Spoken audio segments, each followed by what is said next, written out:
Dios les bendiga a todos mis hermanos y hermanas en Cristo. Eh, gracias por esta invitación y vengo con dos propósitos. Vengo a cumplir con la invitación de predicar y vengo también a buscar la Biblia que se me quedó aquí hace 15 años atrás.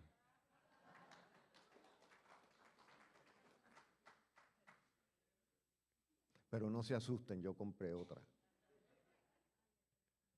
Gloria al Señor. Esa fue la última vez, y Margie lo sabe, que yo estuve en esta iglesia aproximadamente 15 años atrás. Pero fuera de que se me quedó la Biblia, no pude regresar a buscarla. Tuve una experiencia, una de las experiencias más lindas y más impactantes que yo he tenido en mi vida en torno a lo espiritual. Ese día yo vine a una reunión de la llamada convención en aquellos tiempos y estaba por un salón por allá, hacia ese lado, en la reunión, pero yo estaba deprimido. Era pastor de la misma iglesia que soy pastor ahora y yo he pastoreado La Hermosa 2 veces. Y he cumplido ya 9 años en cada una de las 2 veces, o ya voy para casi 19 años que he pastoreado la iglesia, La Hermosa, con un intervalo de 10 años entre medio. Y por muchas razones, yo estaba deprimido ese día y yo quería tirar la toalla. Y le pedí a los de la reunión que si yo me podía excusar temprano, porque aquí estaba predicando el reverendo Héctor Rivera de Puerto Rico. Y yo quería venir aquí para que Dios me ministrara. Me senté por allí y él hizo un llamado y yo me hinqué más o menos donde están los tissues ahí. Yo me hinqué ahí. Hundí mi cabeza y mi cara en mis brazos, en mis manos, y comencé a llorar en silencio. El reverendo Héctor Rivera y yo somos amigos ahora, pero en ese tiempo no nos conocíamos. Yo nunca lo había visto, él nunca me había visto, no nos conocíamos.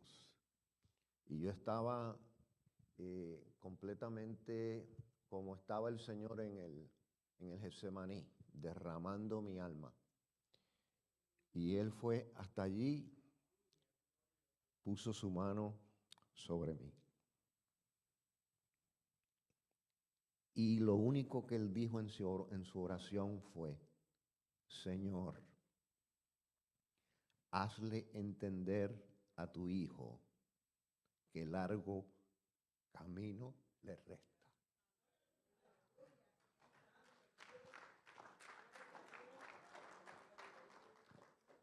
Y aquello fue un sacudión espiritual para mí. Recobré nuevas fuerzas en eso. Hacen aproximadamente 15 años o tal vez más. Hace 2 años yo le dije a mi iglesia que yo iba a jubilarme y que este abril que pasó, el mes pasado, era mi último mes como pastor de La Hermosa. Y cuando llegó marzo, me pidieron que extendiera 1 año más. Y les he prometido otro año, pero cuando nosotros le servimos al Señor y entramos al ministerio, no nos ceñimos nosotros mismos. El Señor es el que dirige nuestros pasos y es el que nos guía. Y esa experiencia nunca se me va a olvidar. Bien, mis hermanos, quiero comenzar en el día de hoy haciéndoles una pregunta, que No es para que levanten la mano y me la contesten, sino para ponerlos a pensar. La pregunta que les quiero hacer es,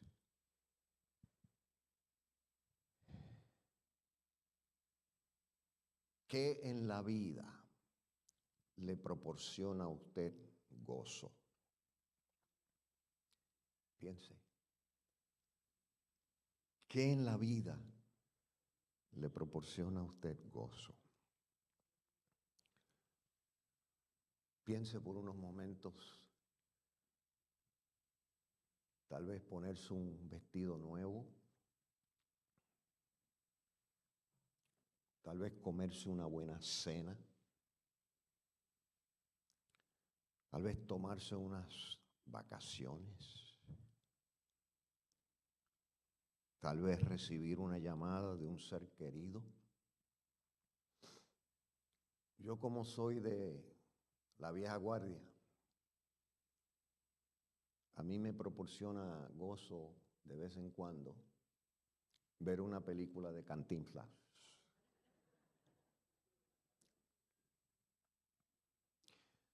Y sin que a veces nos demos cuenta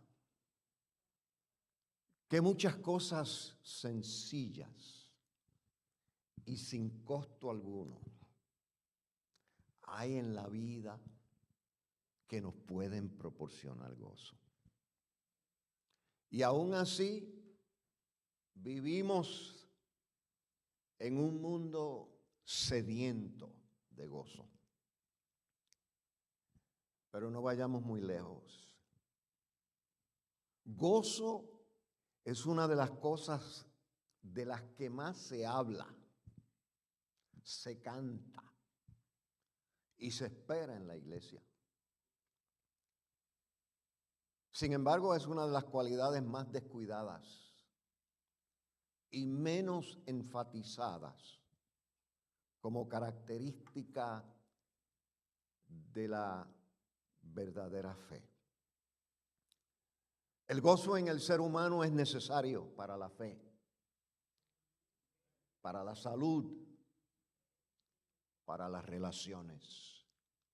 O sea, gozo es una parte esencial en nuestra existencia. Se dice que el gozo prolonga la vida. Los expertos están de acuerdo que la persona amargada se acorta a sí mismo sus días sobre la tierra, pero el gozo la hace sobrevivir los embates del diario vivir y a la vez le alarga su estadía en este mundo.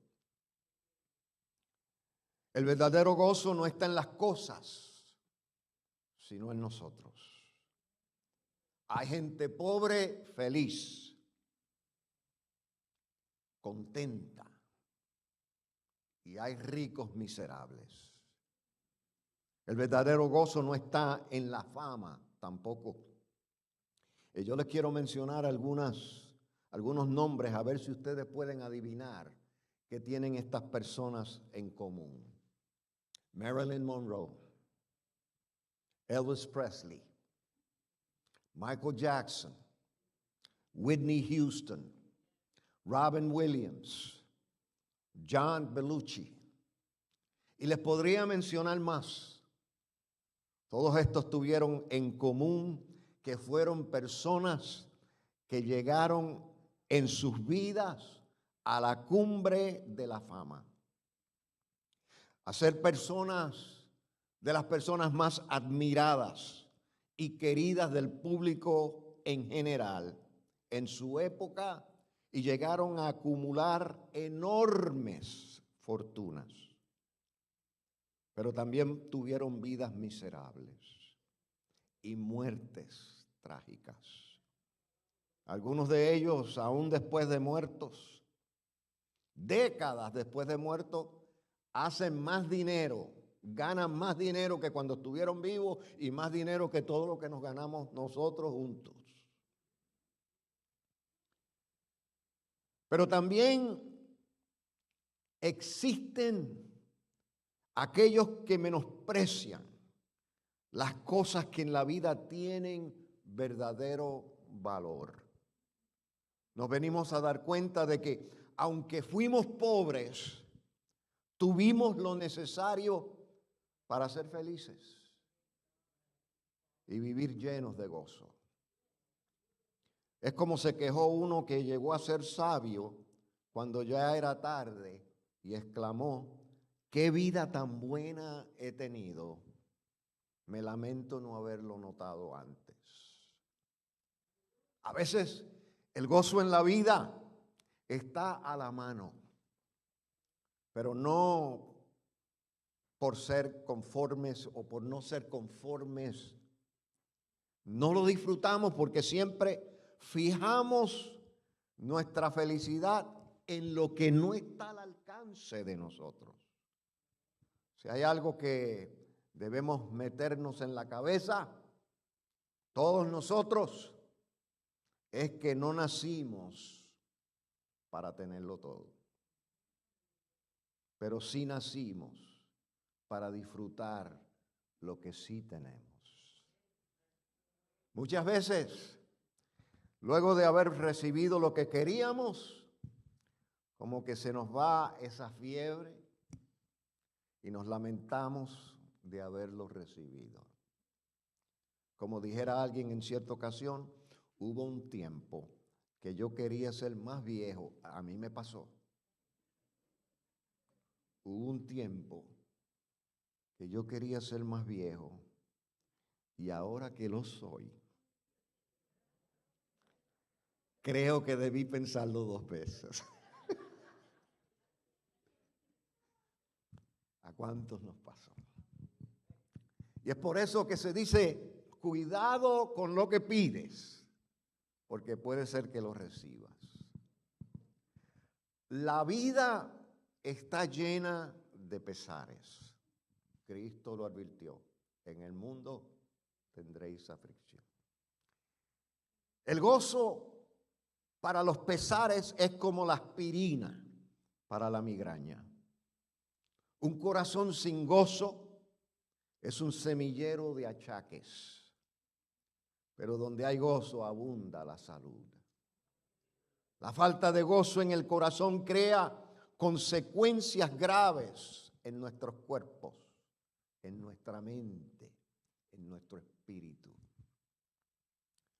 Pero hablemos de nosotros los que somos del rebaño espiritual de Cristo. ¿Cuáles son algunas de las razones para que la gente en la iglesia viva sin gozo? Les puedo sugerir algunas. Religiosidad fanática. El fanatismo religioso crea ansiedad y depresión. Prestarle demasiada atención a los chismes, que muchas iglesias se han destruido por eso. Ser malagradecidos e inconformes. Miren, mis hermanos, una experiencia que yo tuve que me dejó, como dicen, pasmado. Yo fui capellán también, y fui capellán de un lugar de ancianos. Y en cierta ocasión, dando una de mis charlas a un grupo de ancianas, empecé a preguntarles a quién usted en la vida, porque eran ancianas de avanzada edad, a quién en la vida o de quién en la vida usted está sumamente agradecida. Oiga, y comenzaron todas a decir, mi mamá, una vecina, un señor, y empezaron a mencionar, y para sorpresa mía, una anciana dijo, yo no tengo en la vida a nadie que agradecerle. Yo me quedé atónito. ¿Cómo puede ser? Yo no creo eso. Definitivamente yo no creo eso. Yo creo que todos nosotros tenemos a alguien en la vida que nosotros tenemos que agradecerle. Atribuirle más poder a los problemas que a Dios. Creer que el problema suyo es el más grande del mundo. Que muchas personas hay así. La lista es larga. A cambio debemos concentrarnos en aquellas cosas que nos hacen estar gozosos. Está comprobado que hay medidas que podemos tomar para nosotros mismos ayudarnos a crear e impartirle gozo a nuestra vida. El apóstol Pablo decía, estad siempre gozosos.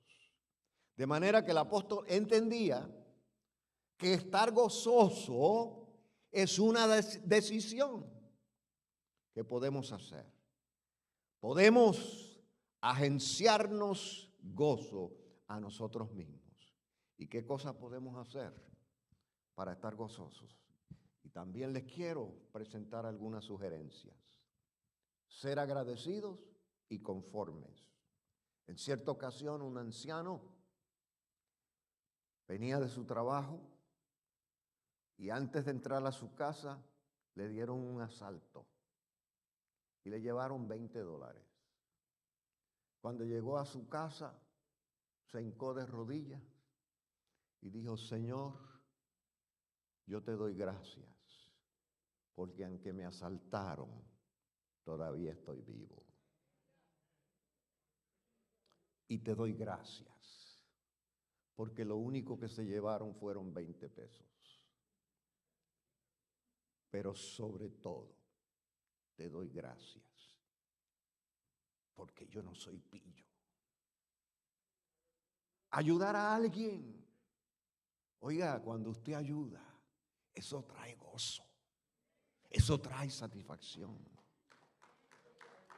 Hacer lo correcto da gozo. Aceptarte a ti mismo como quien eres, pero busca la madurez y elimina la mediocridad. Ve las circunstancias de la vida con fe y esperanza. Toma control de la situación que te acecha con la ayuda de Dios. Proponte metas y empeñate en alcanzarlas. Cuando empieces algo que valga la pena, lucha por terminarlo. Y sobre todo, mantén tu fe viva. Cuando mantenemos nuestra fe en Dios, las pruebas son momentáneas, pero su favor dura toda la vida. El salmista decía en el Salmo 30, verso 5, porque un momento será su ira, pero su favor dura toda la vida. Por la noche durará el lloro y en la mañana vendrá la alegría. Ten en mente que aún la gente de fe va a tener momentos en que los pesares de la vida tratarán de socavar el gozo. Y tenemos en la Biblia el ejemplo clásico. Se llamó el profeta Jeremías. ¿Y quién fue el profeta Jeremías? Aún su nombre tenía un significado especial. Su nombre significa Jehová eleva, Jehová ensalza, Jehová enaltece. Su nombre es representativo de la personalidad y el ministerio que él tuvo. Un profeta que tuvo que mantenerse humilde y sumiso, pero Dios lo exaltó. Jeremías es el profeta del que más se conoce de su vida íntima. Era hijo de un sacerdote. O sea que aún al venir al mundo, nacía ya con un llamado ministerial y fue escogido para ser profeta desde el vientre de su madre. Bajo su ministerio profético, La conciencia profética del pueblo de Israel alcanzó su más alto nivel. Su mensaje fue el mensaje más potente y relevante de la época, ya que se concentraba en denunciar la desobediencia al pacto, la idolatría y la apostasía. Se nos dice en el capítulo 1, verso 5, que Dios lo escogió como profeta a las naciones.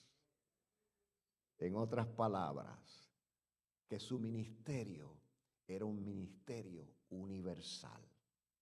Pero con todo ese pedigrí, con toda esa alcurnia profética, hubo un momento en que Jeremías perdió el gozo y se lamentó de haber nacido. Y escuchemos cómo se queja y se desea la muerte en el capítulo 20 de su profético libro, en una célebre porción bíblica que se conoce como el lamento de Jeremías. Y escuchen cómo se quejó el gran profeta del ayer. A ver si en alguna vez usted se ha quejado así. Él dijo: maldito el día en que nací. El día en que mi madre me dio a luz, no sea bendito. Maldito el hombre que le dio noticias a mi padre y le dijo: un hijo varón te ha nacido. ¿Por qué no me mató Dios en el vientre? Y mi madre hubiera sido mi sepulcro. ¿Para qué salí del vientre? ¿Para ver trabajo y dolor? ¿Y que mis días se gasten en afrenta? ¿Qué les parece ese lamento? Pero aquí viene lo glorioso del famosísimo lamento de Jeremías. En ese mismo capítulo, en esa misma porción donde él se desea la muerte, reconoció que aún a pesar de sus luchas y sus penurias, la presencia de Dios le daba esperanza y gozo. Y en medio de su lloriqueo, en medio de su lamento, Jeremías pronuncia una de las frases más célebres, más famosas y más reconocidas de la Biblia. En ese mismo capítulo, después que Jeremías se queja ante Dios por su vida, Jeremías dice: mas Jehová está conmigo como poderoso gigante. Bendito el nombre del Señor. Y agrega: cantar a Jehová, alabad su nombre, porque ha librado mi alma. Bendito el nombre del Señor. Hermano y hermana, no te llenes de pesar por la vida que tienes. Llénate de gozo porque has podido disfrutar todo lo que te hubieses perdido si no hubieses nacido. Llénate de gozo porque Dios está contigo como poderoso gigante. El gozo del Señor es nuestra fortaleza. El secreto de creer esto lo encontramos cuando comparamos los problemas con los favores de Dios. Los problemas se ven pequeños y transitorios, pero el favor de Dios es inmenso y es duradero. El salmista, escritor del Salmo 16, decía: en tu presencia hay plenitud de gozo, delicias a tu diestra para siempre. ¿Se ha puesto usted a pensar qué significa plenitud? Plenitud es algo que es nuestro por completo. Eso es lo que significa. Algo que el todo es nuestro. Plenitud no es algo que se recibe simplemente en lo mejor de algo, sino en el todo de lo que es el todo. O sea que el salmista lo que nos está diciendo es que en la presencia de Dios se logra todo lo que el gozo de Dios, sin que nos llegue a faltar nada, ni una milésima de ese gozo. Porque el salmista dice, delicias a tu diestra para siempre. Estar a la diestra de Dios es la manera bíblica de decir que Él está a nuestro lado y eso nos hace sentir gozosos. El gozo es la señal segura de la presencia de Dios. Hay gente que cuando se le pregunta, hermano, ¿cómo está? Hermana, ¿cómo está? Contestan, ahí como Dios quiere. Y con eso lo que quieren decir es que el problema los está consumiendo. La melancolía no es una virtud del creyente. No hay santos tristes. Se dice que una de las dos cosas que más, o las dos cosas que más daño le han hecho al cristianismo son los conventos de monjes y las caras largas. Fuimos escogidos por Dios para tener gozo, pero aún el disfrute del gozo es nuestra decisión. El gozo a veces es una respuesta automática a una situación buena. A veces el gozo entra por una puerta que se nos olvidó, que la dejamos abierta, pero también puede ser una decisión consciente de que me voy a gozar en Dios. Y voy a decir como el salmista, este es el día que hizo el Señor, yo me alegraré y me gozaré en Él. Si la escalera para alcanzar la felicidad en Dios para ti está muy empinada, el gozo del Señor se convierte en un elevador. ¿No tienes gozo? Arrímate a Dios. En su presencia hay plenitud de gozo. Recuerda que el valor de tu gozo no llega a su máxima expresión hasta que tú no lo compartes.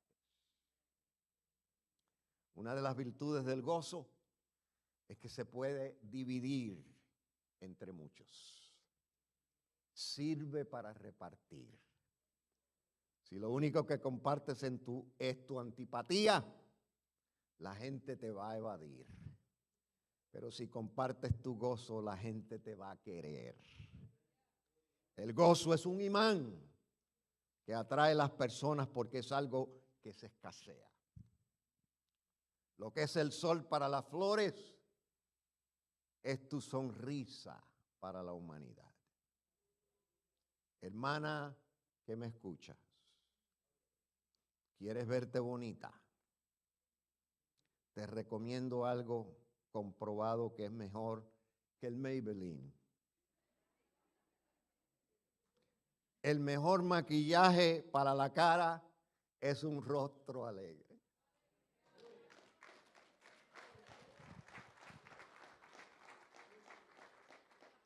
Y quiero que veamos el caso de los filipenses.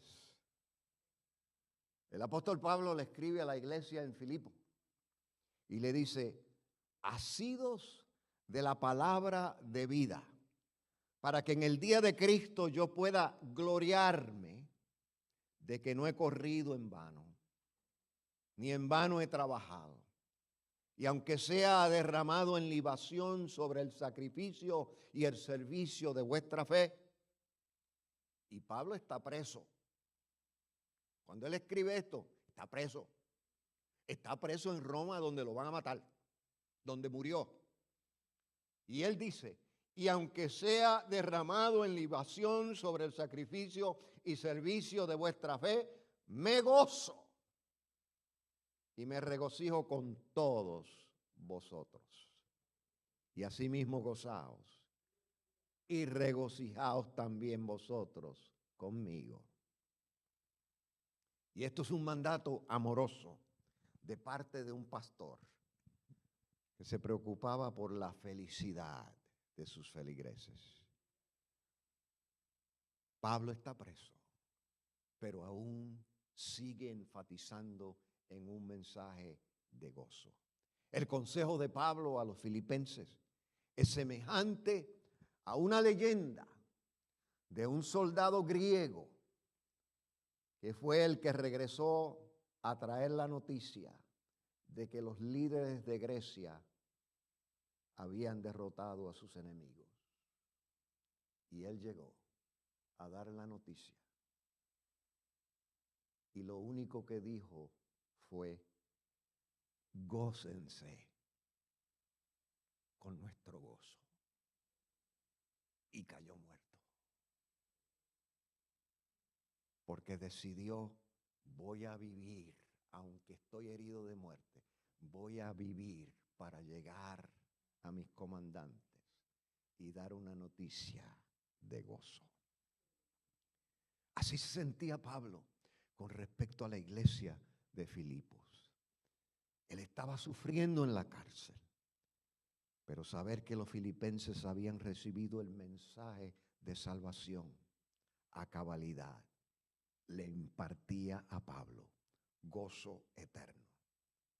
Y es por eso que él vuelve a recalcar en el capítulo 4 y les dice: regocijaos en el Señor siempre. Otra vez os digo, regocijaos. Concluyo en esta mañana con lo siguiente. Aquí en Brooklyn, en la década del 40 y la década del 50, existió un equipo de béisbol, un equipo de pelota, que se llamaba the Brooklyn Dodgers. Y uno de sus célebres peloteros, de sus más famosos peloteros, fue el catcher llamado Roy Campanella. Roy Campanella jugó para los Brooklyn Dodgers desde el 1946 al 1957. Considerado uno de los mejores catchers de todos los tiempos. Y su mejor año fue el último año, el 1957. Cuando se acabó la temporada, en enero del 58, Roy Campanella sufrió un accidente automovilístico que lo dejó paralítico por vida. Era cristiano, pero su accidente lo hizo flaquear en la fe y renegar contra Dios. En su primera visita a su terapia física, mientras esperaba su turno para ser visto por el terapeuta, en una de las paredes de la clínica había inscrita una oración que lo impactó. Y lo impactó tanto que le volvió a levantar su fe. Él leyó aquella oración y la internalizó. Y la empezó a predicar tanto que ahora, al correr los años, esa oración es conocida como el credo de Campanella. Y yo les quiero leer esa oración, una traducción libre, porque la oración era en inglés. Pero miren lo que decía la oración. El credo de Campanella. La oración dice: le pedí a Dios fuerza para alcanzar muchos logros. Y Él me hizo débil para que aprendiera a obedecerle. Le pedí a Dios salud para hacer cosas grandes. y Él me dio enfermedad para que hiciese cosas mejores, aunque no grandes. Le pedí riquezas para ser más feliz y Él me dio pobreza para que fuese más sabio. Le pedí a Dios poder para tener la alabanza de los hombres y Dios me dio debilidad para que aprendiera a depender de Él. Le pedí a Dios de todo para disfrutar la vida y Él me dio la vida para que lo disfrutara todo. Nada de lo que le pedí a Dios recibí, pero recibí más, porque Dios me dio de todo aquello que nunca le pedí. Y aún a pesar de mi egoísmo, Dios contestó todas las oraciones que debía hacer, pero nunca hice. Por eso hoy puedo decir que entre todos los hombres de la tierra, yo soy el más dichoso. Gloria al Señor. Y yo creo, mis hermanos, que esta oración debe ser el credo de todos nosotros. Si Dios es el centro de nuestras vidas, el gozo es inevitable. Dios quiere que estemos gozosos. El gozo debe ser la bandera que flota en el castillo de nuestro corazón, anunciando que el Rey está sentado en su trono. El gozo del Señor es más que reírse de lo cómico. Es más que el deleite del placer terrenal. El gozo del Señor es más que alegrarse de la buena suerte. El verdadero gozo es el disfrute de Dios. A su nombre, gloria.